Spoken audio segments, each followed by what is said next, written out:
Dende este mediodía ata medianoite de mañá, o Concello da Pobra declarou loito oficial polo falecemento dun dos seus veciños, Ángel Bo. Trátase dunha das dúas vítimas mortais con que se saldou o escape de gas acontecido a bordo do Albacora 4, cando permanecía atracado en Puerto Vitoria, nas Illas Seychelles. Ademais de suspender todos os actos oficiais, as bandeiras ondearon a media asta. A Corporación Municipal da Pobra do Carabiñal expresa o seu fondo pesar polo accidente acontecido no Albacora 4, que tivo lugar en Puerto Vitoria, nas Illas Seychelles, cando se efectuaban traballos de reparación nas instalacións do barco. Produciuse entón un fatídico escape de gas amoníaco que provocou o falecemento de dous veciños da comarca, un deles residente do noso concello.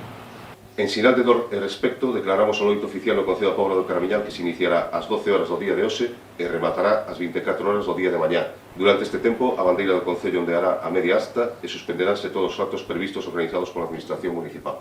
Con este xesto, a Corporación Pobrense pretende sumarse ás condolencias á familia de Ángel Bo, que, aínda que era natural de Palmeira, instalárase recentemente coa súa familia no núcleo pobrense de Rosamonde.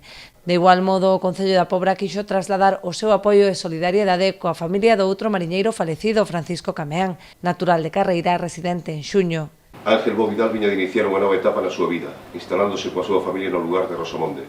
Un soño cumprido e cheo de esperanzas e ilusións que agora se ven truncadas dunha terrible maneira. Trasladamos a nosa solidariedade e apoio á súa familia. Da mesma maneira, lamentar a perda de Francisco Cameán Santos, residente no lugar de Xuño no veciño concello de Portodosón.